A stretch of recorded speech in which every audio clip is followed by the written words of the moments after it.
کے نبی محمد رسول اللہ صلی اللہ علیہ وسلم کی حدیثیں بھی ذرا سا اچھی طرح سن لیں. یہ باتیں اسی لیے کیونکہ یہی اساس ہے, یہی بنیاد ہے, یہی فاؤنڈیشن ہے, اور اس کے بغیر نجات کا, ہدایت کا کوئی راستہ نہیں ہے. اللہ کے نبی محمد رسول اللہ صلی اللہ علیہ وسلم کی وہ حدیث آپ نے سنی ہوگی, بات لمبی ہو نہ جائے اس لیے میں چاہتا ہوں کہ ذرا اسے چھوڑ کر کے اختصار سے بات کرنا چاہتا ہوں. اللہ کے نبی صلی اللہ علیہ وسلم نے اللہ کا پیغام پہنچا دیا, اس کے بعد آپ نے اعلان کر دیا لقد ترکتکم علی البیضاء لیلها ونہارها سواء. اے امت کے لوگوں, میں تمہیں ایک دم واضح راستے پر چھوڑ کر کے جا رہا ہوں, ایک دم روشن راستے پر چھوڑ کر کے جا رہا ہوں. لیلها ونہارها سواء, اس راستے کی رات اور اس کا دن دونوں سیم ہیں. اندھیرے کا کوئی تصور نہیں, رات میں اندھیرا ہوتا ہے, رات کا اندھیرا بھی دن کے اجالے کی طرح ہے. کوئی ڈاؤٹ نہیں, کوئی کلیئر نہیں, کوئی الجھن نہیں, کوئی بالکل کلیئر, کوئی ڈاؤٹ نہیں, کوئی شک نہیں, کوئی شبہ نہیں, کوئی الجھن نہیں. ایک دم سیدھا سادہ راستہ ہے, روشن راستہ ہے جس پر میں تمہیں چھوڑ کر کے جا رہا ہوں. اللہ کے نبی نے فرما دیا تھا وہ راستہ کون سا راستہ ہے. ابھی قرآن کی آیت میں آیا کہ نہیں آیا سبیل المؤمنین, مومنوں کا راستہ, صحابہ کرام کا راستہ, اس راستے کی بات ہو رہی ہے. اللہ کے نبی نے فرمایا میں نے تمہیں ایک دم روشن راستے پر چھوڑا ہے, صحابہ کرام کے راستے پر چلتے رہنا. یہ قرآن تمہارے بیچ میں ہے, یہ ہماری سنت تمہارے بیچ میں ہے, اور قرآن و سنت کو سب سے پہلے جس نے سنا, دیکھا, عمل کیا, پڑھتا وہ نبی کے صحابہ کرام ہے. اس لیے میں تمہیں اس راستے پر چھوڑ کر کے جا رہا ہوں. اس راستے پر جب تک تم قائم رہو گے تو رات بھی دن کی طرح روشن ہے, اس پر قائم رہو گے, کبھی ہلاک نہیں ہوگے. الحمدللہ نحمده ونستعینه ونستغفره ونعوذ بالله من شرور انفسنا وسيئات اعمالنا, من يهده الله فلا مضل له ومن يضلل فلا هادي له, واشهد ان لا اله الا الله وحده لا شريك له, واشهد ان محمدا عبده ورسوله. اما بعد فان خير الحديث كتاب الله, وخير الهدي هدي محمد صلى الله عليه وسلم, وشر الامور محدثاتها, وكل محدثة بدعة, وكل بدعة ضلالة, وكل ضلالة في النار. اعوذ بالله من الشيطان الرجيم. وأن هذا صراطي مستقيما فاتبعوه ولا تتبعوا السبل فتفرق بكم عن سبيله, ذلكم وصاكم به لعلكم تتقون. وقال سبحانه وتعالى قل هذه سبيلي أدعو إلى الله على بصيرة أنا ومن اتبعني. وقال سبحانه وتعالى ومن يشاقق الرسول من بعد ما تبين له الهدى ويتبع غير سبيل المؤمنين نوله ما تولى ونصله جهنم وساءت مصيرا. وقال النبي صلى الله عليه وسلم لقد تركتكم على البيضاء ليلها كنهارها أو ليلها ونهارها سواء لا يزيغ عنها بعدي إلا هالك. وجاء عن النبي صلى الله عليه وسلم أنه قال ستفترق أمتي على 73 فرقة كلها في النار إلا واحدة. قيل ومن هي يا رسول الله؟ قال عليه الصلاة والسلام ما أنا عليه اليوم وأصحابي. وجاء عن الصحابي الجليل عبد الله بن مسعود رضي الله تعالى عنه قال إياكم بالتبدع والتلدع وعليكم بالأمر العتيد. وقال أبو بكر بن عياش رحمه الله تعالى عندما سئل من السني قال السني إذا ذكرت الأهواء لم يتعصب لشيء منها, وكما جاء عنهم رضي الله عنهم ورحمهم. ذیلی جمعیت حدیث سیکر راجستھان کے امیر محترم, اسی طرح سے دیگر اراکین عہدیداران ذمہ داران, ساتھ ہی شہری جمعیت اہل حدیث کے موقر امیر محترم اور دیگر اراکین عہدیداران ذمہ داران, آج کے اس اجلاس میں جو سالانہ اجلاس طوفان کے طلباء کی تقریب کا اور انعام سے نوازنے کا منعقد ہوا, اور اس موقع پر جو یہ اجلاس عام بھی منعقد ہوا, اس کے شرکا خصوصیت کے ساتھ فاضل علماء کرام، دعاء، مبلغین، ائمہ مساجد اور دیگر قابل احترام بزرگوں، نوجوان ساتھیوں، قابل احترام ماں و بہنوں، عزیز بچوں، سب سے پہلے تو اللہ تبارک و تعالیٰ کی حمد ہے، اللہ تبارک و تعالیٰ کو شکر ہے کہ اللہ تبارک و تعالیٰ نے توحید و سنت کی نسبت سے، سلفیت کی نسبت سے ہم سب کو یہاں اکٹھا ہونے کی توفیق عطا فرمائی۔ زیرین جمعیت اہل حدیث سیکر راجستھان کی دعوت پر مجھے اللہ تبارک و تعالیٰ نے یہاں آپ سے ملاقات کرنے کی توفیق عطا فرمائی۔ اللہ سے دعا کرتا ہوں کہ اللہ عز و جل مجھے اس مجلس میں اس عنوان کے تحت کچھ باتیں عرض کرنی ہیں، اس سلسلے میں اللہ تبارک و تعالیٰ ضروری باتیں عرض کرنے کی توفیق عطا فرمائے۔ سلفی منہج کا اور ہر وقت اس کی ضرورت کا اور خصوصیت کے ساتھ دور حاضر میں اس کی اہمیت اور ضرورت کا جو عنوان ہے، یہ عنوان بہت ہی اہم ہے، بہت ہی حساس ہے، بہت سارے گوشوں پر، بہت سارے پہلوؤں پر مشتمل ہے۔ اس کے لیے بہت سارے حوالے ہیں، بہت ساری ایسی شخصیات ہیں جنہوں نے اس دور میں سلف امت سے امت کو انحراف کی راہ پر ڈالنے کا کام کیا ہے۔ ان کے بھی بہت سارے حوالے ہیں، لیکن میں اختصار کے ساتھ کچھ باتیں آپ تمام حضرات کے گوشے گزار کرنا چاہوں گا اور اللہ سے دعا کروں گا کہ اللہ تبارک و تعالیٰ مجھے ان باتوں کو اپنے کلام کی آیات کی روشنی میں، اللہ کے نبی محمد رسول اللہ صلی اللہ علیہ وسلم کی سنت کی روشنی میں، حضرات سلف صالحین خصوصیت کے ساتھ حضرات صحابہ کرام کی سیرت کی روشنی میں عرض کرنے کی توفیق عطا فرمائے۔ موجودہ دور میں منہج سلف کی اہمیت اور ضرورت یہ عنوان ہے، اور یقین مانیے کہ اس سے اچھا عنوان نہیں، اس لیے کہ یہی وہ راستہ ہے، یہی وہ منہج ہے جس پر اللہ تبارک و تعالیٰ کے کلام میں کامیابی کی بشارت دی گئی۔ اسی منہج پر، اسی راہ پر چلنے والوں کو اللہ کے نبی علیہ السلام نے جنت سے، مغفرت سے، کامیابی سے، ہدایت سے سرفراز ہونے کا وعدہ فرمایا۔ اس لیے یہ عنوان وقت کا سب سے اہم عنوان ہے، بہت ہی حساس عنوان ہے، اور یہی وجہ ہے کہ اس عنوان کا جب کہیں بھی تذکرہ ہوتا ہے، لکھا جائے، بولا جائے، گفتگو کی جائے، اس سلسلے میں چھوٹی بڑی تقریریں سننے میں آئیں، خطابات آئیں، سوالات کے جوابات میں منہج سلف کا، اس کی اہمیت اور ضرورت کا موضوع زیر بحث آئے تو بہت ساری پیشانیوں پر بل آ جاتے، لوگ گڑگڑانے لگتے، ناراض ہونے لگتے اور اپنی ناراضگی کا اظہار کرنے لگتے، چڑھتے اور کہتے ہیں یہ منہج کیا ہے، منہج کی بات کیوں کی جا رہی، منہج سلف کیا چیز ہے؟ کیا آج تک جو لوگ اللہ تبارک و تعالیٰ کی دین پر چلتے رہے، مسلمان رہے، کیا وہ لوگ مسلمان نہیں مانے جائیں گے؟ یا ان کا انجام جنت نہیں ہوگا؟ آخر منہج سلف کی بات کیوں کی جا رہی ہے؟ تو منہج سلف، راہ سلف، اس سلسلے میں جب بات کی جاتی ہے تو بہت سارے لوگوں کو اس عنوان سے چڑ ہوتی ہے، تکلیف ہوتی ہے۔ ظاہر ہے میرے بھائیوں کہ اس کی چڑ کے پیچھے بہت سارے اسباب ہیں، بہت سارے وجوہات ہیں، میں بہت ہی اختصار کے ساتھ گفتگو کروں گا۔ تو موجودہ دور میں، دور حاضر میں منہج سلف کی اہمیت اور ضرورت، آئیے ذرا بالکل اختصار کے ساتھ سمجھ لیں کہ منہج سلف کیا ہے، کون سی بات ہے، کون سی چیز ہے یہ منہج سلف۔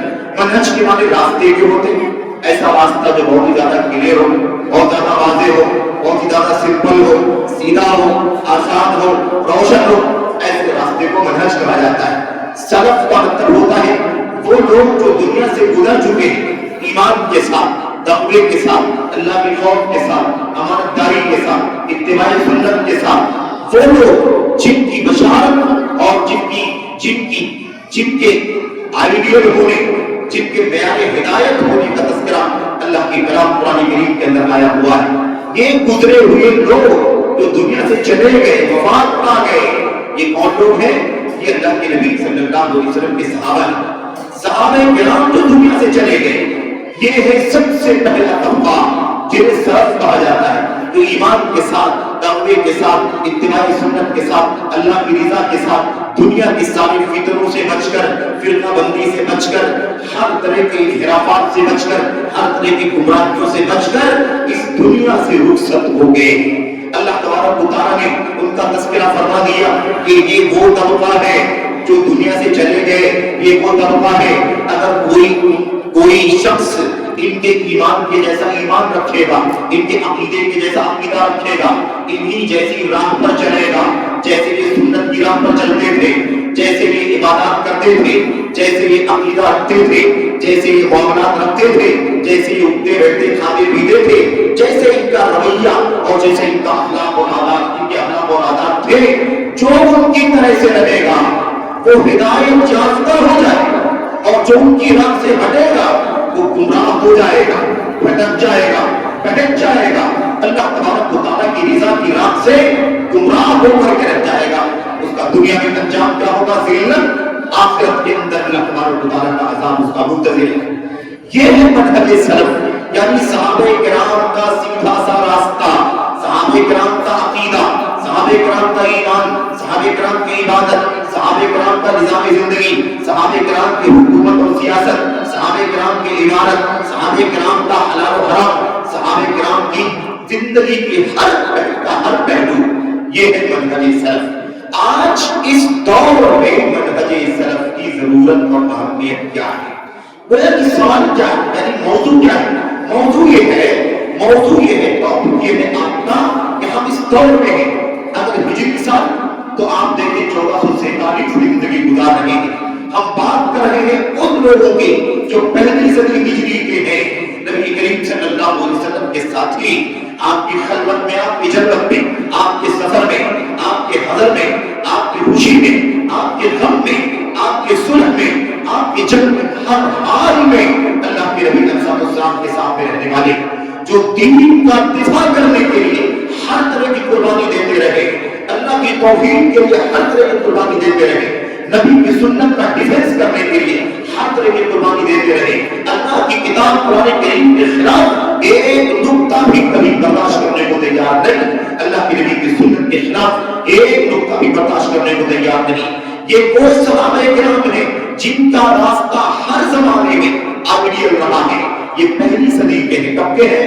اس زمانے کے ہیں جو نبی کا زمانہ ہے، جو نبی کا زمانہ ہے اسی زمانے کے ہیں، یعنی نبی کریم صلی اللہ علیہ وسلم اس زمانے کے ہیں، آپ کے ساتھ اٹھنے بیٹھنے والے، آپ کے ساتھ رہنے والے، ایمان کی حالت میں آپ سے ملاقات کرنے والے، یہ صحابہ کرام ہیں۔ یاد رکھ لینا اچھی طرح سے، جب سلف کہا جاتا ہے تو سب سے پہلے یہی مراد ہوتے ہیں، صرف یہی مراد ہوتے ہیں یا سب سے پہلے یہ مراد ہوتے ہیں؟ اسے اچھی طرح سمجھ لینا، صحابہ کرام سلف ہیں، تابعین ان کے بعد ہیں، تابعین ان کے بعد ہیں، یعنی یہ درجہ بدرجہ تیسرے نمبر پر آتے ہیں، لیکن اسلام کے پیغمبر محمد رسول اللہ صلی اللہ علیہ وسلم کے بعد امت کا سب سے پہلا بیچ جو صحابہ کرام کا ہے، یہی سلف ہے امت کا۔ نبی کریم صلی اللہ علیہ وسلم امام السلف، سلف کے امام ہیں، سلف کے پیشوا ہیں، سلف کے قدوہ ہیں، سلف کے آئیڈیل ہیں، لیکن نبی کریم صلی اللہ علیہ وسلم کے صحابہ کرام یہ سلف ہیں، یعنی دنیا سے گزر گئے، تابعین کے لیے بھی پہلے، تبع تابعین سے بھی پہلے، ان کے بعد والوں سے پہلے، اور سب سے پہلے ہم سب کے لیے سب سے پہلے جو امت میں گزرے ہیں وہ صحابہ کرام ہیں، یہی سلف ہیں۔ اب ہم بات کر رہے ہیں صحابہ کے راستے کی اہمیت کیا ہے، صحابہ کرام کے راستے کی ضرورت کیا ہے، کیوں صحابہ کے راستے پر چلنا چاہیے، ایمان میں کیوں صحابہ کرام کے راستے پر چلنا چاہیے، عبادت میں، اخلاق میں، کردار میں، رہن سہن میں، ہر چیز میں کیوں صحابہ کے راستے پر چلنا چاہیے، ہمارے اس دور میں اس کی ضرورت کیا ہے، ہمارے اس دور میں اس کی ضرورت کیا ہے، اس پر انشاءاللہ تبارک و تعالیٰ بات کرنا ہے۔ میرے بھائیوں، میرے بزرگوں، آج یہ ذرا ہم نے آپ کے سامنے ذرا ایک دو آیتیں اور حدیث اور کچھ اقوال سلف کے، صحابہ کے، تابعین کے بیان کیے، ذرا اس کی وضاحت آپ کے سامنے کر دی جائے اور اس کے بعد اس وقت اس کی ضرورت آپ کے سامنے سمجھ میں آ جائے گی، واضح ہو جائے گا۔ اللہ تبارک و تعالیٰ نے فرمایا وَأَنَّ هَذَا صِرَاطِي مُسْتَقِيمًا فَاتَّبِعُوهُ وَلَا تَتَّبِعُوا السُّبُلَ فَتَفَرَّقَ بِكُمْ عَنْ سَبِيلِهِ۔ اللہ تبارک و تعالیٰ فرماتا ہے یہ میرا سیدھا راستہ ہے، یہ میرا سیدھا راستہ ہے، فَاتَّبِعُوهُ، اس لیے تم اسی راستے کی پیروی کرو، وَلَا تَتَّبِعُوا السُّبُلَ، دوسرے راستوں کی پیروی مت کرو فتفرق بکم عن سبیلہ، ورنہ تم اللہ تبارک و تعالیٰ کے سیدھے راستے سے الگ الگ راستے پر چلے جاؤ گے، بھٹک جاؤ گے، بہک جاؤ گے۔ تمہارا جو اصل راستہ ہے اس راستے سے تم کیا ہو جاؤ گے؟ بھٹک جاؤ گے، گمراہ ہو جاؤ گے۔ اللہ تبارک و تعالیٰ دوسری آیت کریمہ میں ارشاد فرماتا ہے، اچھی طرح سننا اسے، اللہ کے نبی کا مقام اور آپ کے صحابہ کرام کا مقام سب سے زیادہ وضاحت کے ساتھ، صراحت کے ساتھ بیان کرنے والی آیت کریمہ۔ اللہ تبارک و تعالیٰ فرماتا ہے وَمَن يُشَاقِقِ الرَّسُولَ مِن بَعْدِ مَا تَبَيَّنَ لَهُ الْهُدَىٰ، جو رسول صلی اللہ علیہ وسلم کی مخالفت کرے، ہدایت واضح ہو جانے کے بعد، سنت آ جانے کے بعد، قرآن آ جانے کے بعد جو رسول صلی اللہ علیہ وسلم کی مخالفت کرے، وَيَتَّبِعْ غَيْرَ سَبِيلِ الْمُؤْمِنِينَ، اور مومنوں کا راستہ چھوڑ کر کے دوسرے راستے کی پیروی کرے، مومنوں کا راستہ چھوڑ کر اس کے سوا، اس کے غیر راستے پر، دوسرے راستے پر چلے، اس کی پیروی کرے، یہ اللہ کے کلام کی آیت کریمہ کا شروع کا حصہ ہے۔ اسے سمجھیں اچھی طرح سے، اللہ تبارک و تعالیٰ نے کیا فرمایا؟ جو رسول کی مخالفت کرے، اس کے بعد ہدایت واضح ہو جانے کے بعد، اب رسول کی مخالفت کرنا کتنا بڑا جرم ہے، رسول کے خلاف چلنا کتنا بڑا جرم ہے۔ اللہ تبارک و تعالیٰ فرماتا رسول کی مخالفت جو کرے گا، ہدایت آ جانے کے بعد، ہدایت واضح ہو جانے کے بعد، اب اللہ تبارک و تعالیٰ نے ہدایت واضح ہو جانے کے بعد رسول کی مخالفت کو بیان فرمائی، اسی کے ساتھ اللہ کیا فرماتا ہے، اور مومنوں کے راستے کو چھوڑ کر دوسرے راستے کی پیروی کرے گا، مومنوں کے راستے کو چھوڑ کر دوسروں کے راستے کی پیروی کرے گا۔ یہی آیت کریمہ کا ٹکڑا ہمیں بتاتا ہے کہ قیامت تک سب کو صحابہ کرام کے راستے کی ضرورت ہے، منہج سلف کی ضرورت ہے، صحابہ کرام کے راستے کی ضرورت ہے۔ اللہ تبارک و تعالیٰ اگر یہ کہتا کہ وہ جو رسول کی مخالفت کرے، ہدایت واضح ہو جانے کے بعد اس کا انجام دنیا میں یہ ہوگا، اس کا انجام آخرت میں یہ ہوگا، کافی ہوتا، لیکن اللہ تبارک و تعالیٰ نے نبی کے صحابہ کرام کا تذکرہ فرمایا، خاص تذکرہ، ہدایت آ جانے کے بعد جو رسول کی مخالفت کرے اور مومنوں کا راستہ چھوڑ کر دوسروں کے راستے کی پیروی کرے، یہ ضروری ہے مسئلہ، کیا مومنوں کا راستہ نہیں چھوڑنا۔ اب مجھے بتاؤ ذرا، اپنے دل پر ہاتھ رکھ کر کے، اپنے دل پر ہاتھ رکھ کر کے ذرا سوچو، بتاؤ کہ نبی صلی اللہ علیہ وسلم پر جب یہ آیت کریمہ اتر رہی تھی، اس وقت مومنین میں کون تھا؟ کون تھے مومن؟ قرآن کریم کی جب آیت کریمہ اتری اس وقت مومنوں میں کون تھا؟ کوئی نہیں تھا مومنوں میں، اگر کوئی تھا تو محمد رسول اللہ صلی اللہ علیہ وسلم کے صحابہ کرام تھے، ابو بکر، عمر، عثمان، علی، طلحہ، زبیر، اور ایسے ہی سعد، دوسرے سعد، اور ایسے ہی تمام عشر مبشرہ، اور اس کے علاوہ جتنے صحابہ گزرے ہیں، سارے کے سارے صحابہ کرام، یہ وہ طبقہ ہے جو ایمان والوں کی لسٹ میں، ایمان والوں کی فہرست میں سب سے پہلے آتا ہے، کیونکہ ایمان والا کوئی تھا ہی نہیں۔ جب قرآن کریم کی آیت کریمہ اتری تو صرف اور صرف صحابہ کرام تھے جو ایمان والے تھے، بعد میں تابعین آئے، بعد میں تبع تابعین آئے، بعد میں ان کے بعد والے آئے، لیکن جب قرآن اترا تو سب سے پہلا ایمان والا بیچ کون تھا؟ وہ صحابہ کرام تھے۔ اب اللہ اس کے بعد کہہ رہا ہے نبی کی مخالفت اور مومنوں کا راستہ چھوڑ کے دوسروں کے راستے کی پیروی کرنے والوں کا انجام کیا ہوگا۔ اگر یہ اللہ تبارک و تعالیٰ فرما دیتا اس اللہ کے رسول کی مخالفت کرنے والوں کا انجام یہ ہوگا تو بھی ہم سب گھبرا جاتے، ڈر جاتے، اللہ تبارک و تعالیٰ کے کلام کی آیت کریمہ سے عبرت حاصل کرتے، لیکن اللہ کے نبی علیہ السلام کے صحابہ کا بھی تذکرہ کیا گیا۔ اللہ البانی رحمۃ اللہ علیہ اپنی کتاب کے اندر اس بات کی وضاحت کی ہے، ذرا غور کر لو، کہتے ہیں کہ اللہ تبارک و تعالیٰ نے جو بات فرمائی ہے نا، مومنوں کا راستہ چھوڑنا نہیں ہے، صحابہ کا راستہ چھوڑنا نہیں ہے، رسول کی مخالفت نہیں کرنی ہے، اور مومنوں کا راستہ چھوڑ کر کے کسی اور راستے پر چلنا نہیں ہے۔ اگر تم نے مومنوں کا راستہ چھوڑا، صحابہ کرام کا راستہ چھوڑا، اسی کا نام ہے منہج سلف چھوڑا، منہج سلف کے علاوہ کسی اور راستے پر چل پڑے تو اللہ تبارک و تعالیٰ دنیا میں اس کا برا انجام، آخرت میں اس کا برا انجام بیان فرما رہا ہے۔ اللہ تبارک و تعالیٰ فرماتا ہے نُوَلِّهِ مَا تَوَلَّى وَنُصْلِهِ جَهَنَّمَ وَسَاءَتْ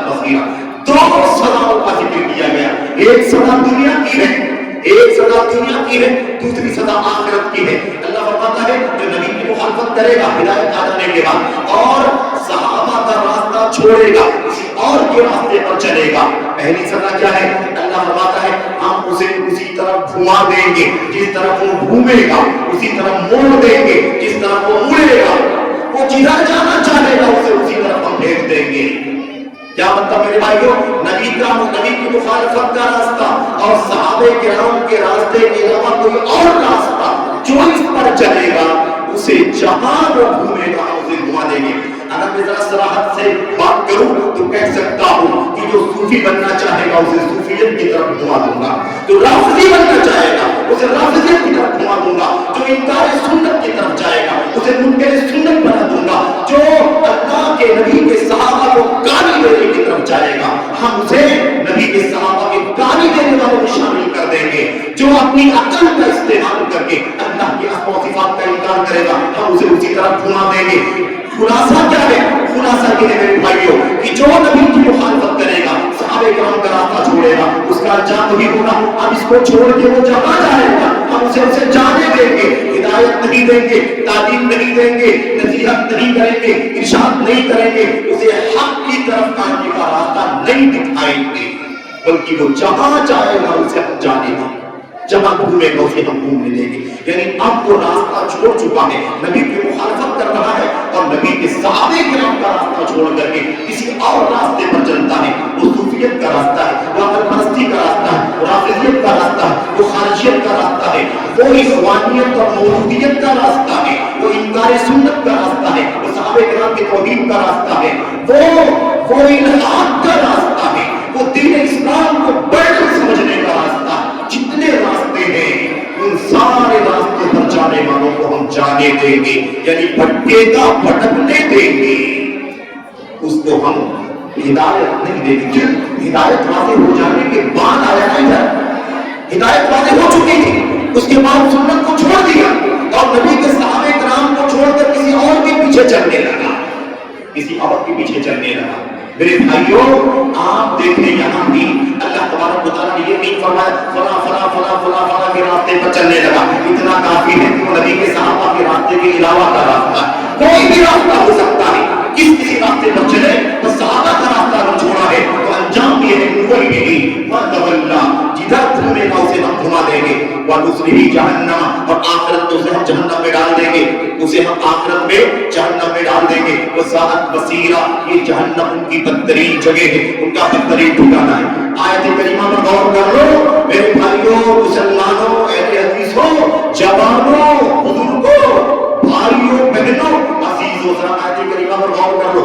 آپ کا عنوان کیا ہے؟ موجودہ دور میں منہج سلف کی اہمیت و ضرورت. دیکھا آپ نے منہج سلف کی اہمیت, وہ سلف ہیں وَيَتَّبِعْ خَيْرَ سَبِيلِ الْمُؤْمِنِينَ, صحابہ کرام کا راستہ چھوڑے گا تو کہاں جائے گا؟ اہمیت دیکھو, ضرورت دیکھو کتنی ہے. اگر چھوڑ دے گا, اگر نہیں چلے گا تو پھر نہ جانے کس راستے پر چل پڑے گا, نہ جانے کس فرقے میں چلے جائے گا, نہ جانے کس گمراہی میں بھٹکے گا, اور آخرت میں اللہ تبارک تعالیٰ اسے جہنم کی آگ میں ڈال دے گا اور بدترین ٹھکانہ اس کا مقدر بن جائے گا. میرے بھائیوں میرے بزرگوں, اللہ تبارک تعالیٰ کے کلام کی آیت کریمہ بالکل صاف ہے. اللہ نے کہتے ہیں یہاں پر پتہ چلتا ہے کہ نبی کے صحابہ کا راستہ فالو کرنا ضروری ہے, اسی راہ پر چلنا ضروری ہے. غیر صحابہ کا راستہ, غیر مومنین کا راستہ, صحابہ کرام کے علاوہ کا کوئی بھی راستہ یہ کہاں لے جائے گا؟ بھٹکا دے گا, بہکا دے گا, اور آخرت میں جہنم رسید ہونے کا سبب بن جائے گا, یعنی جہنم میں ڈالے جانے کا سبب بن جائے گا. میرے بھائیوں آئیے ذرا اگلی آیت کریمہ پر غور کریں. میں بھی اشاروں میں بات کر رہا ہوں, پھر تفصیلات میں آ رہا ہوں. اللہ کے کلام کی وہ آیت کریمہ بھی بہت صاف ہے. وہ آیت کریمہ اللہ تبارک و تعالیٰ فرماتا ہے فَإِنْ آمَنُوا بِمِثْلِ مَا آمَنْتُمْ بِهِ فَقَدِ اهْتَدَوْا. اگر دنیا والے مشرکین, کفار, یہود, نصارہ اور دنیا کا کوئی بھی اگر ایسے ایمان لائے جیسے نبی کے صحابہ تم ایمان لائے ہو, اگر دنیا والے ویسے ایمان لائے جیسے تم ایمان لاؤ, بِمِثْلِ, کیا کہا؟ بِمِثْلِ, سیم ویسے ایمان لاؤ جیسے نبی کے صحابہ کرام کا ایمان تھا. اللہ تبارک و تعالیٰ نے کیا فرمایا؟